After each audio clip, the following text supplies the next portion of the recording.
right way so you can get on with your busy schedule. Visit them online at DoorsPlusLLC.com or give them a call today at 402-590-5800. Doors Plus, garage doors and more.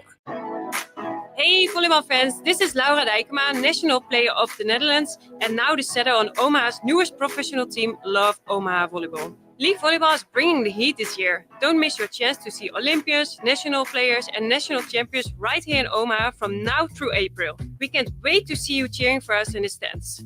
Visit lovboma.com to buy single match tickets to see me and Love Omaha volleyball in action. Go Big Green! This is 93.7 The Ticket. Look at me, sure. Look at me, sure. I'm the captain now. Three-time national champion Vershawn Jackson. Touchdown. Vershawn Jackson, number 34, gets the touchdown. Husker Hall of Famer Terrell Farley.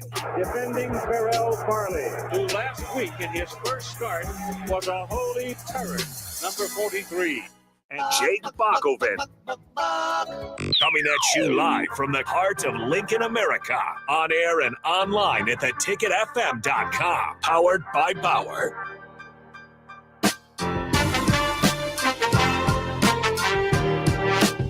Is this thing on, Bock? Okay, here we go, Bock. All right. All right. Welcome to Bock and the Blackshirt. We're not going to get a captain, no love, Bock. He's not here. It's just me and you. We're sitting here. We're going to talk a little something while we in between games of the state finals for the girls basketball, Bock. All right, Bock, how you doing today? Oh, absolutely. Yeah, it's been a fun day already. We've seen some 8 seeds beat some 1, so tourney play definitely already feels underway over there for NSAA girls state basketball. Yeah, myself, I can't complain. It's a nice enough day outside as long as it's not a blizzard anymore.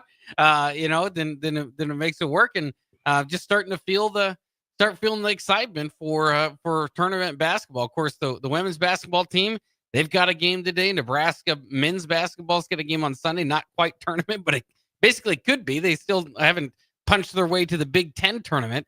So yeah, lots going on. It's an exciting time for basketball fans. Yeah, speaking of snow, Bock, I think something's supposed to sneak up on us tomorrow. So hopefully, I don't know. I seen it earlier in the week, but it haven't gave me a warning yet. But the University of Nebraska has came out with they call the Husker Game. The Husker Game. A day full of activities for the whole family. It sounds great to start, Bock, but let's jump right in it.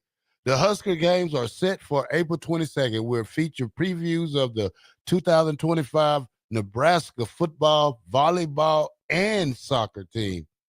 There will be activities at Memorial Stadium, including a 7-on-7 game, skills competition similar to the NFL Pro Bowl game, fan engagement activities, and more. Huskers great of the past will also put on their skills display. I haven't heard about that. Hopefully they know who to call. So, when they don't like the guys from the 90s and the skills or anything. They like to go get the early year guys, Tommy Armstrong, Kenny Bell, those type of guys. What's the other one? Got the Bussin' with the Boys. Oh, Will Compton. Yeah, they don't ask the true champions to come on the field. So hey, no, they might ask you when you might. We'll wait and see. Maybe we'll wait and see. Maybe get an offer, maybe not. We'll see, but we'll see how does Hall of Fame status does you around here at the university in year 2. So we'd like to see how that goes on. But the gates will open at 12:30. Expedition of women's flag football between Midland University and a Nebraska intramural all-star will start at 1 o'clock. The football activities will start at 2 p.m. Tickets will be $10 for adults, $1 for youth, 8th grade and younger. The Husker soccer team will have a spring expedition against Wyoming at Hillbler Stadium. The match starts at 4:30 with free admission. New volleyball coach DBK will make her Husker debut in a spring matchup against Kansas at the Devaney Center. The game will start at 6:30. Tickets will be $10. UNL tickets, $20 for standing room, $30 for C level, $45 for B level, $45 for A level, and $60 for courtside VIP. Sounds like a big day, Box, so far. Fans can also get food at the Huskers Food Truck Festival that starts from 8 to 2 p.m. outside of East Stadium. Any ticket to any Husker Games events will be allowed admitted to the Husker equipment sale from 9 to 1 in the Hawk Championship Center. They got a big day going on, don't they, Buck? Yeah, they've got a lot going on. It does, and it sounds fun. I mean, I can't wait to especially see, what they got going on in there in the Hawks, as far as apparel and stuff for fans. I've went to a USC spring game and they had that out there, and that was a big hit. Everybody was going to that. That was back when they still played football in the spring, though. They were still having a football game going on. So without a football game, it might be. I'm assuming there's going to be a big line for people that want to get there first.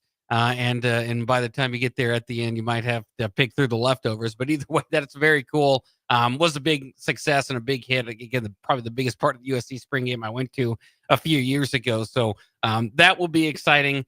Kind of interesting. Again, when I kind of look through it in totality, you're doing what you can to kind of keep people entertained. The 7-on-7 part is going to be flag too. So I mean, there's going to not be contact there. So it is what it is. Again, I think if you go in this with the expectation of a normal spring game, you might be a little bit disappointed by the time you arrive. But if you go with the expectation of celebrating Husker sports altogether, just have some fun, be a little bit more mobile, right, than just kind of sitting down and enjoying a game, can kind of move around from place to place, and just embrace it. Embrace a celebration of the Huskers in general. You get to see some of the other sports. Like we said, you get to see some of the legends. It could be a fun time had. It is interesting, though. There are, additional prices. Like you said, the volleyball match, that's not going to be with your $10 admission. The Tom Osborne Complex tour, that's going to be, I think, around $50. So you also have to kind of change your thoughts on, okay, I'm going to pay $10 and be entertained for the day. You can go that route, but you just might not be able to do all the things that are offered to you. All right. Osborne Legacy Complex tour from 8 to 12 costs $50. Yeah. Fans will select the 1 hour time window when purchasing tickets. The tickets includes a look at the locker room, weight room, recovery area, training table, walkthrough, a team meeting rooms, and end with a tunnel walk experience onto Osborne Field. Legends games. What do you call a legend, Bob? What is a legend to you? Well, it's going to be interesting to see. It's going to go through that, right? I mean, part of it's about that's the fun part. I want to see how they go through this process. Well, who are they staying in contact with? Who's kind of available that day? Who's somebody that they want to celebrate? All that sort of stuff kind of plays into it. And I was like, I'm just naturally curious, just like you. Maybe when they're going to go out and contact people, or maybe they already have, maybe it's already booked. But there is room for hurt egos here, right? This is gonna be a hurt world right here. That's right. There's gonna be a lot of guys that maybe don't get the invite that are thinking, well, why didn't I get invited? Yeah. Sometimes you have to ask that question, but sometimes you don't care. Yeah. I mean, I self-explanatory. I let my talking do the work on the field. My talk to fans do a lot. So, when you get things like this, it's very funny how they select this process and who they select, because everybody is not a legend in everybody's eyes.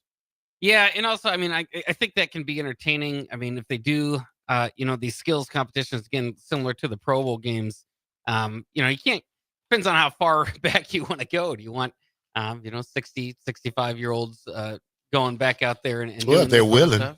If they're willing, I don't say I go back that far back, but guys like Rich Glover do come in town. Guys like, you can celebrate them by just having them walk through the field one time. Rich Glover is arguably one of the best defensive linemen Nebraska ever had. Mike Rozier comes in town for the spring game.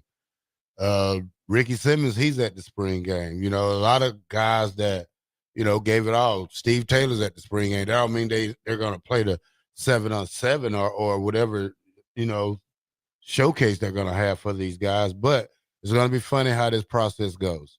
Yeah, it will be. And I think that's got to be part of the draw. So when they get those names, like you said, not every guy, if they're a little bit older, a little bit banged up, probably should be celebrated. You have to do this. You could celebrate them without, throwing through some skills competitions. But I think that is also part of the highlight. I mean, when we kind of break it down, and there's a lot of stuff going around with this. Like you said, the Osborne legacy stuff, the football or the softball, can't spit it out. The soccer team, the volleyball team, Sale out there at the Hawks. There's a lot going on, but as far as on the field draw here, again, you got 7-on-7 flag football and skills competitions from present and past Huskers.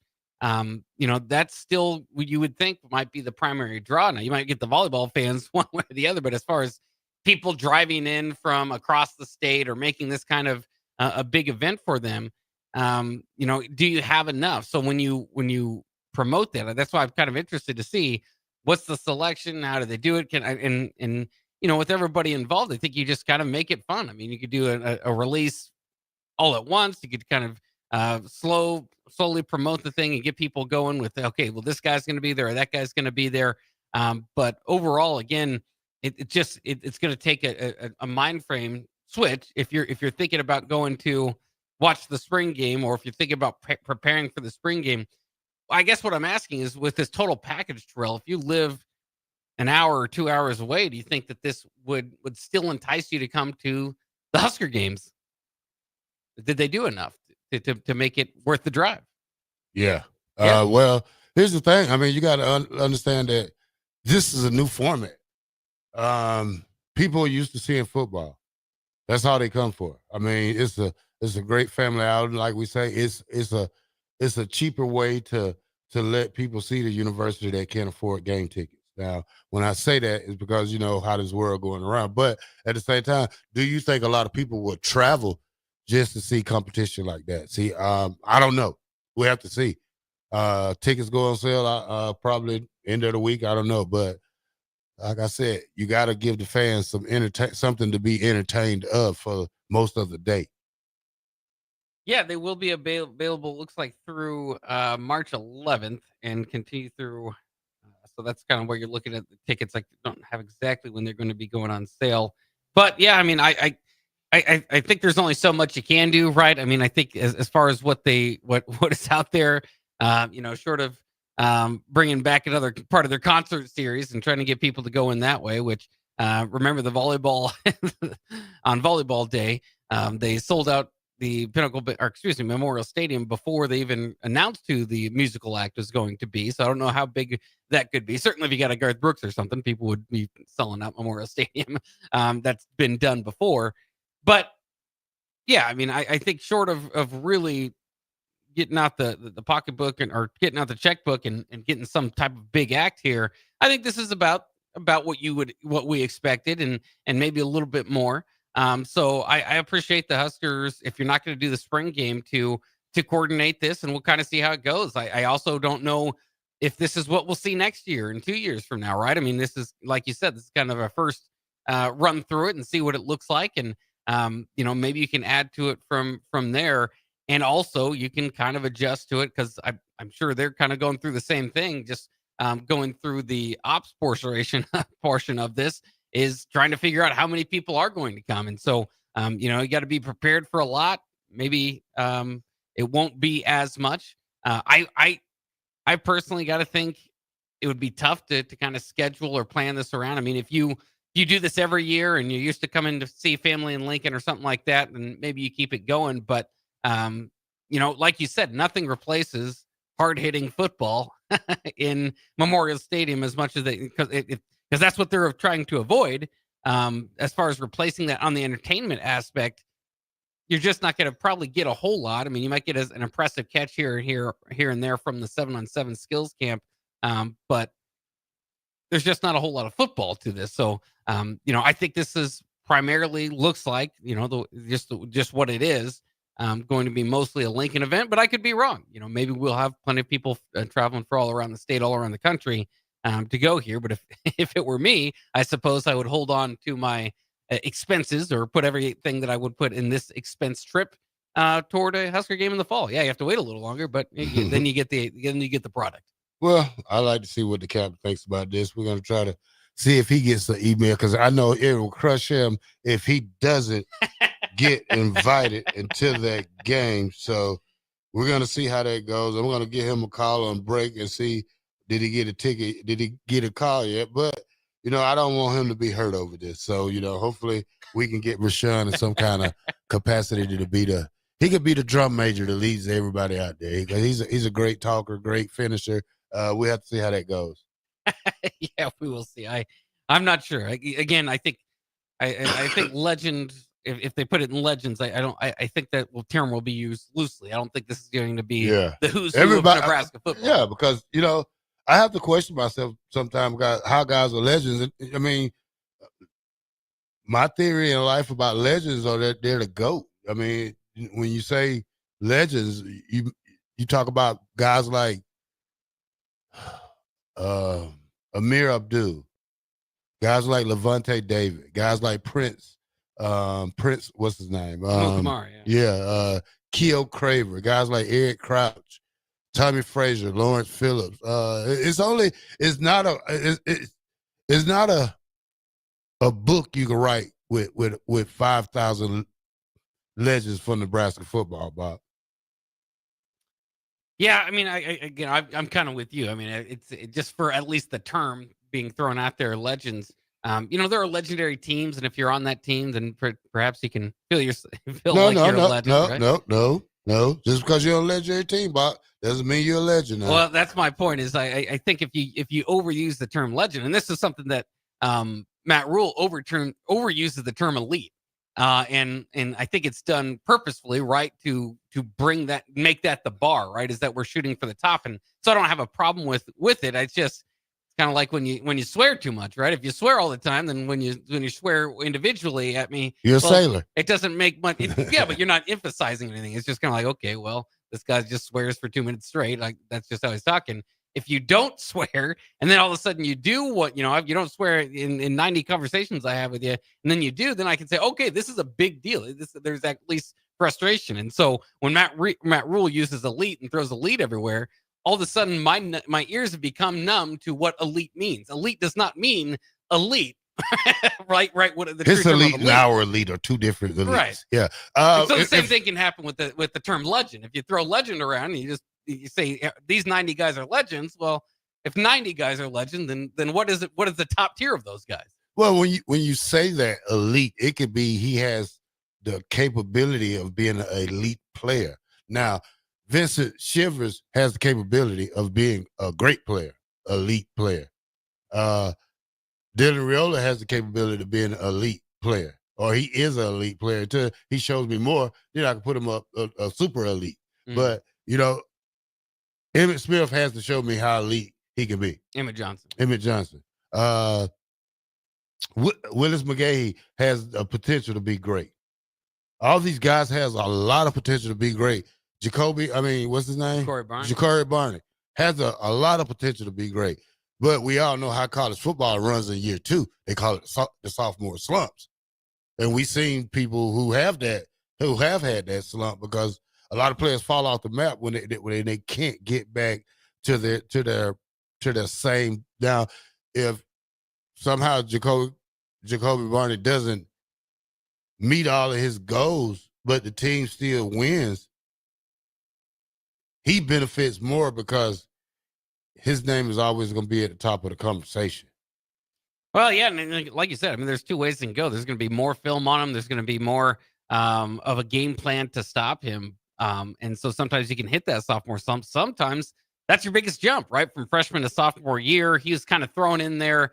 His average yards per reception was like 8 because they just threw him the ball at the line of scrimmage and said, please make something spectacular happen. That was one of their go-to plays. And it didn't always happen. So, he didn't have the longest yards per catch. But with this year, and that's what's kind of interesting, this year, different receiving units, I know there was a lot of hype about last year's receiving unit, but specifically with Dana Holgerson coming in and now hopefully more weapons on the outside could unlock a little bit more from Ja'Cory Barney, not be so dependent on, just get him in the ball at the line of scrimmage and hope he can get going. If Dane Key's getting open, if Isaiah Hunter are threats down the field, then maybe it can open up things for Ja'Cory. So I'm interested to see what his season particularly looks like this year. And again, he's a good example of a guy that, that's why it's going to kind of hurt to not have the spring game this year. Last year, if you remembered, he had a really good return in the spring game. I think he was touched by the kickers. I mean, he didn't realize it was the kicker coming after him because they were wearing the same jersey. So he didn't quite have a kick return for a touchdown, but he flashed a lot of potential last year. And again, I don't know how much you're going to get out of 7-on-7 to say, well, that guy looks great. Well, yeah. A lot of guys look great and shoulder pads. Flag football. With just helmets on or mush, whatever you call it. I mean, you can't touch them. But that's part of what Matt Rule's trying to do. And that's why this whole thing is interesting, is because Matt Rule specifically put the reasoning out there that he doesn't want it to get out there of the guys that look pretty good, that we could get excited for as a fan, because there would be other programs also interested in getting excited for that guy, maybe reach out to him on a phone call and see how much it would get for him to travel a little bit and maybe play elsewhere. Well, that's a pretty good reason for him to say it. But I think if you got guys in that's fully committed to this program, especially with the 105 rule, I don't think guys jump ship after not even practicing a couple of times, or a month. I just don't see it. I mean, Matt Rule has to keep his guys happy. This is not just by other teams poaching players or trying to take them. These players got to be happy in every aspect of the University of Nebraska football. So. Yeah, that's what I was a little bit surprised, maybe not to see something directly related with NIL. Maybe the Huskers still can't do it, or some sort of 1890 announcement out of this as well. They said there's going to be some fan engagement, so we don't have all the details. There might, they're probably still ironing out some details to have some more fun with this.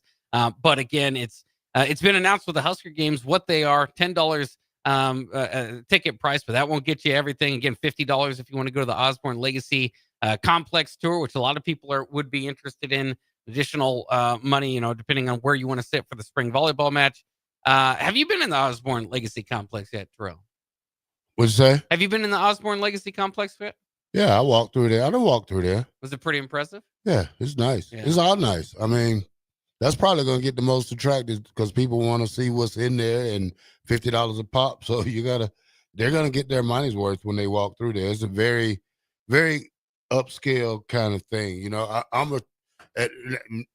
And I know how stuff upgrades a lot because, it looks like something from it makes us look like the Flintstones, and this looks like the Jetsons. So, yeah, you want to look at it, but it's nice. It's really nice. Yeah. So I know that will be popular. Again, you got to kind of coordinate when you want to do that for this deal, and the food truck festival. That sounds kind of fun too. So I mean, that's probably one of the big attractions for it. Food trucks. Yeah. Especially whoever's going to be down there. I mean, I love food trucks.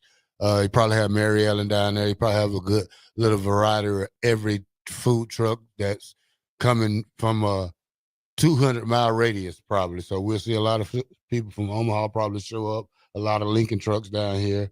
Hopefully we can have over 30 of them just to keep everybody fed and going.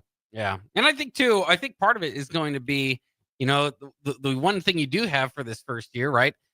Is the nuance of the whole thing too. I think some people are just going to be interested to see what this looks like, what they're doing in place of it. And so just that curiosity might bring them to this. And, I think I'll probably be checking it out. You think you want to be interested in the Husker games if you're not involved in the Legends portion?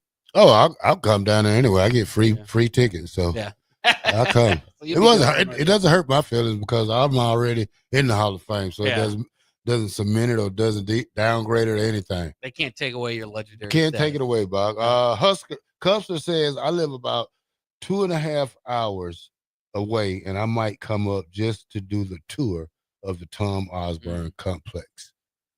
The man with the most power in at the University of Nebraska.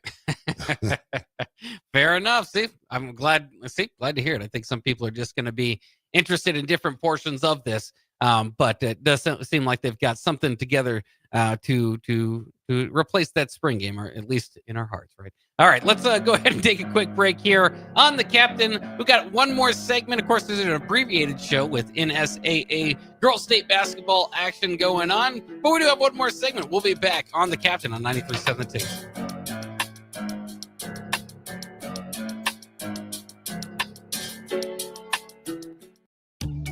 Are you ready for a new opportunity?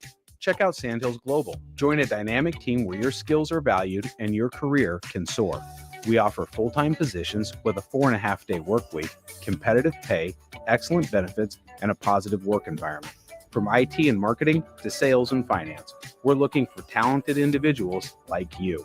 Apply today at sandhills.jobs and take the first step towards an exciting future. That's sandhills.jobs. Don't wait. Apply now. You know you want those Wingstop boneless wings. With the boneless meal deal from Wingstop, you get 20 boneless wings in 4 delicious flavors and a large order of hand-cut fries for just $16.99. What are you waiting for?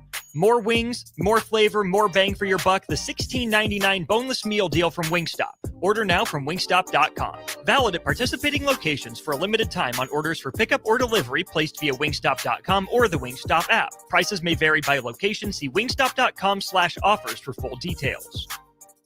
It may not feel like it, but planting season is on its way, and now's the time to upgrade your equipment with a late model John Deere planter from Acres Equipment. Acres has an entire lineup of John Deere planters equipped with the latest technology to ensure planting accuracy throughout your field. And to get you up and going, each planter purchase from Acres includes in-field startup support from one of our Precision Ag professionals. Warmer weather is coming soon, so don't delay. Visit your local Acres for details. Offer expires April 30th, 2025. It's game on at Elway Power Sports of Lincoln, Nebraska's premier power sports dealership. Stocking all the top brands, including Can-Am, Honda, Polaris, Kawasaki, CF Moto, Suzuki, Yamaha, Sea-Doo, Manitow pontoon boats, and Triton trailers. Come check out Nebraska's newest Indian motorcycle dealership, plus score big on their massive selection of side-by-sides, all-terrain vehicles, motorcycles, and power watercraft. Elway Power Sports of Lincoln has it all under one roof at their new 27th and I-80 location, and they can't wait to get you set up for the summer. When you need a new water heater, nothing beats the ProLine family of water heaters from A.O. Smith.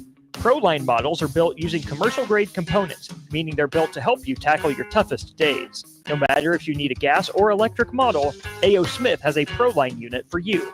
A.O. Smith, innovation has a name. Call Greens at 402-467-4444 for a great deal on a water heater today. Again, that's 402-467-4444. Garage doors can break down or quit working at the worst times. At Doors Plus, they understand that a broken garage door sometimes means repair and not replace. Sometimes, all you need to make your door like new again is a few bolts, a realignment, or even a new balance. Trust the pros at Doors Plus to handle your garage door repair the right way so you can get on with your busy schedule. Visit them online at DoorsPlusLLC.com or give them a call today at 402-590-5800. Doors Plus. Garage doors and more. What's going on, fans? This is Lexi Rodriguez, 4-time All-American at Nebraska and now proud member of Omaha's newest professional team, Love Omaha Volleyball. League One Volleyball is bringing the heat this year. Don't miss your chance to see Olympians, national players, and national champions right here in Omaha from now through April. We can't wait to see you cheering us on in the stands. Visit lovboma.com to buy single match tickets to see me and Love Omaha Volleyball in action this season. Go Big Green! This is Bill Mitchner, Executive Director of Lincoln Lighthouse. Did you know Lighthouse provides multiple programs for students such as one-on-one tutoring and mentoring, as well as pro-social skill exercises, while providing them a nourishing meal and a safe space during all months of the year, even during school breaks. Learn more or contribute to Lighthouse at lincolnlighthouse.org today.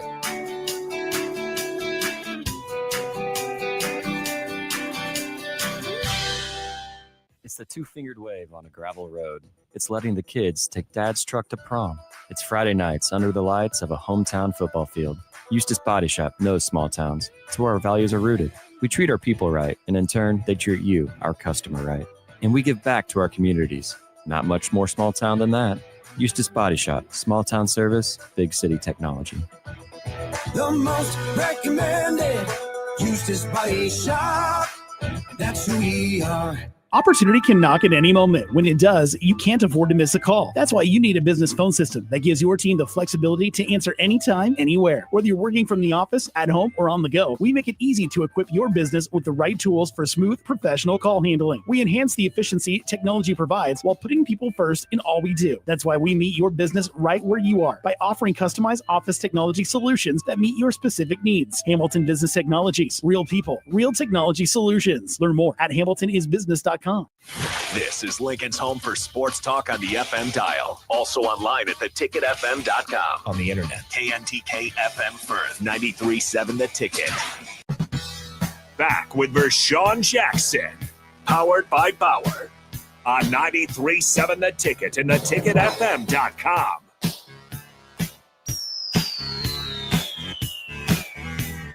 Welcome back to 93.7 The Ticket. Bock in the black shirt in here, just killing some time before the next girls high school state basketball tournament start. And Bock, I looked at some schedules that came out, and boy, I'll tell you, 10 of the top schedules are SEC. 9 of them are like SEC teams, Bock, and 1 team from the Big Ten, and that's Wisconsin.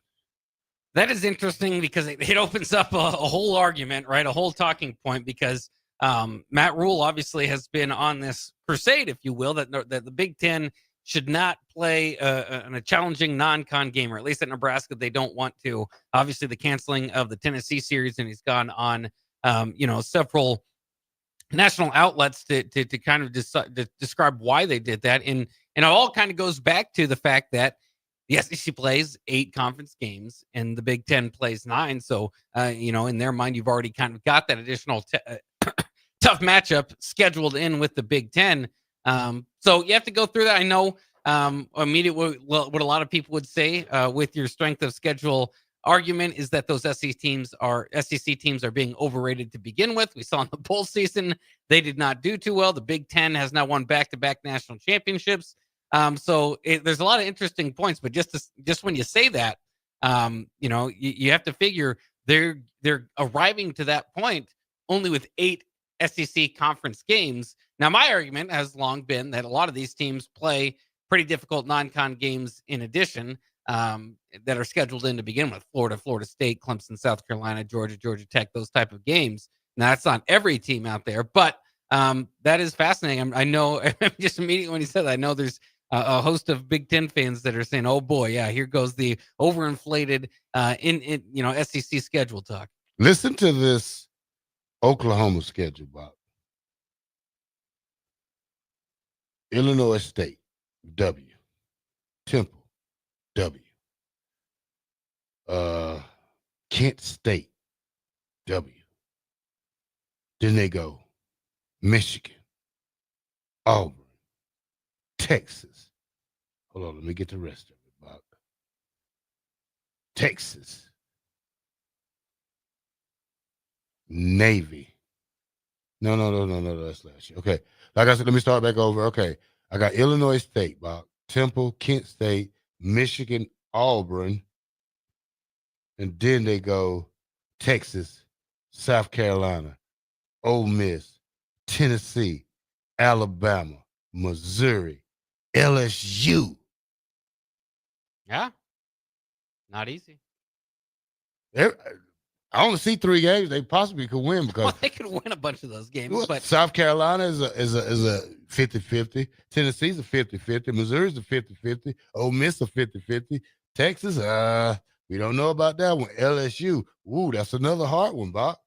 Well, I mean, again, if you go where the teams finished last year, I think LSU would probably be put in that category.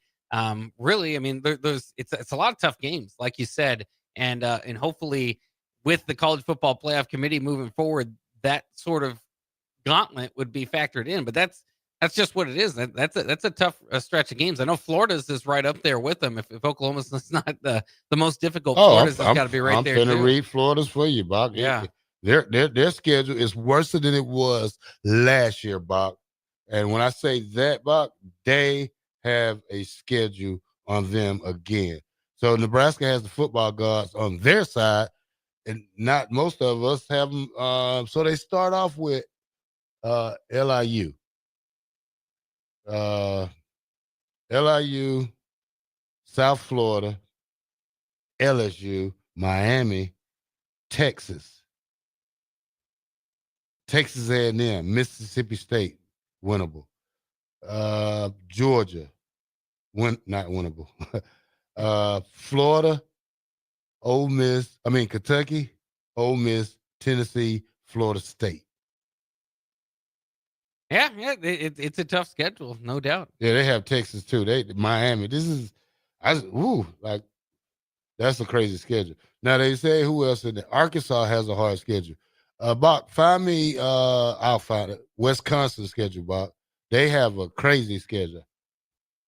Is Wisconsin's the lone Big Ten team in here? Wisconsin is the long Big Ten. I got their schedule. Here we go, Bach. I got it right here.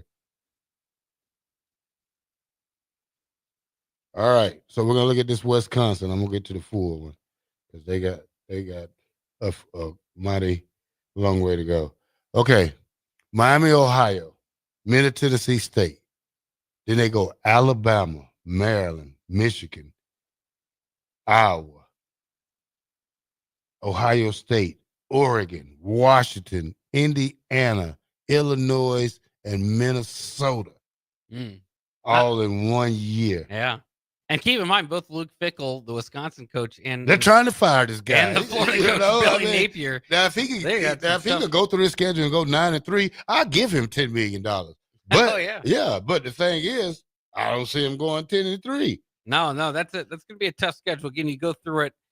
Just October schedule, just for the month of October, they have at Michigan, Iowa, Ohio State, and at Oregon.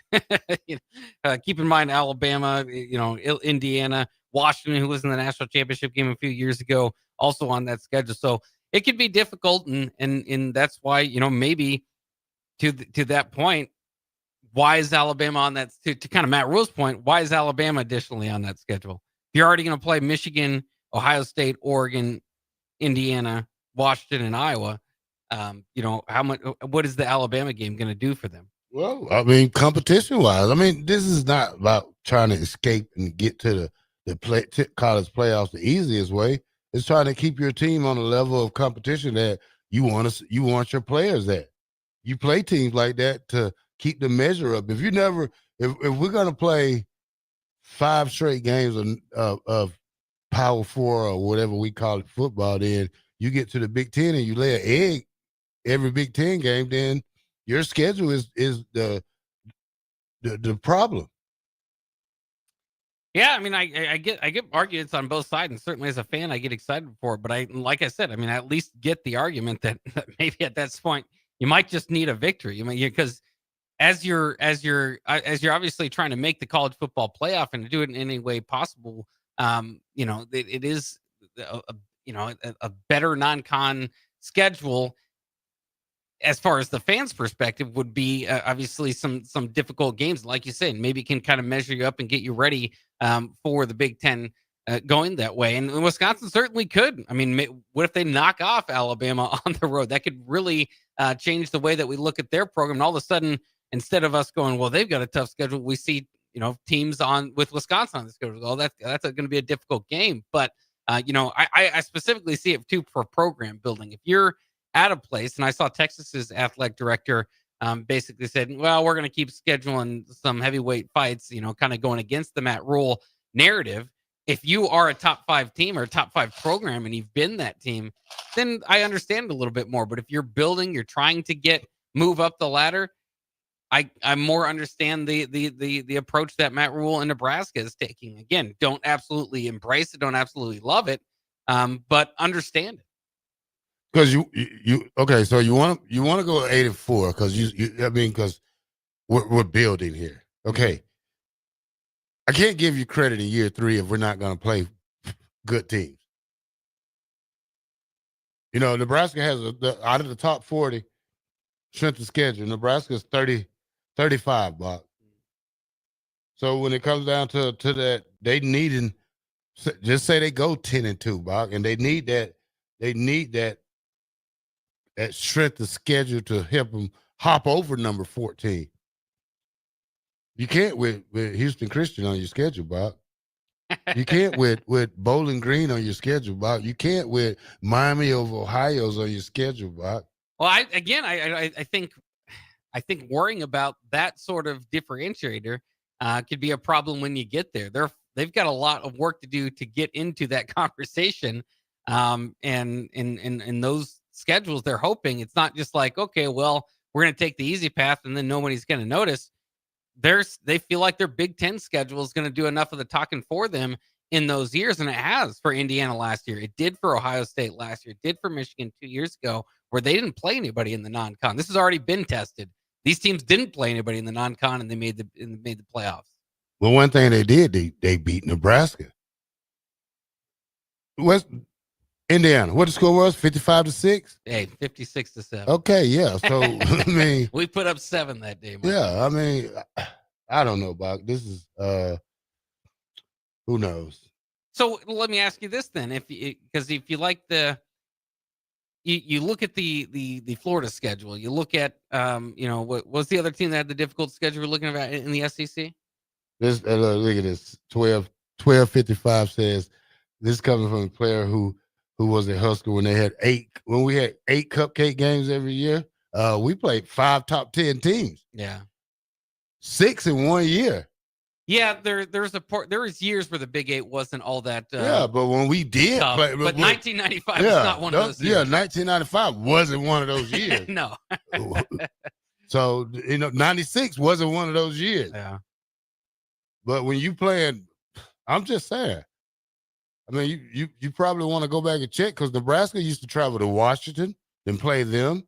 They played Notre Dame a couple of times every other year. Oh, yeah. Those non-con games. Yeah, those non-con games supposed to be the best games. Supposed to be the most exciting games. Yeah, right up there with them anyway. So do you think the SEC should add a 9th conference game? I guess I'll ask you that. If they've already got 9 of the top 10 toughest schedules with an 8-game conference schedule, do you think that they should just add a 9th conference game like the Big Ten? But they go to other they go and play other good teams. This is not like they're playing like Texas is going where? Where they going? So they're playing somebody this year. I think Texas has got Michigan. Alabama's playing Wisconsin's playing Alabama. I mean, that's great football. It doesn't matter if your team wins and loses. It's what we like to see. Stuff Texas like that. Ohio State. Yeah, Texas has Ohio State. You wouldn't like to see that game back-to-back years, 1 year in Austin, 1 year in Ohio State? That's a good damn game, Bob. Oh, yeah. I think that's what we will see. Of course, this year will be at Ohio State, but traditionally the SEC teams don't travel outside of that footprint even. They usually play non-con games against Southern-based teams. And so, again, that kind of furthers the argument that they should add a 9th conference game, get on an even playing field with the Big Ten. But I don't know if we'll see that. I think at some point we will. I don't know. But for the long time, I also saw some commentary today is that if you, I think it was Stuart Mandel, let me go double check and make sure who it was, that he believes by the early 2030s, the conferences that we view, the prism that we view college football in today is just going to be broken apart by then. I probably won't even watch football in 2030.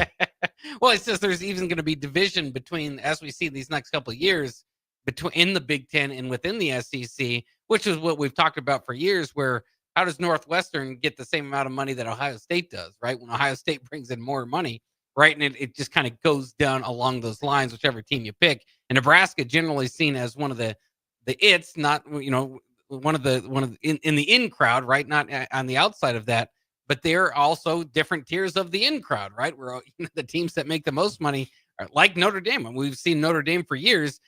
They're ahead of the curve saying, we're not doing any of this conference stuff.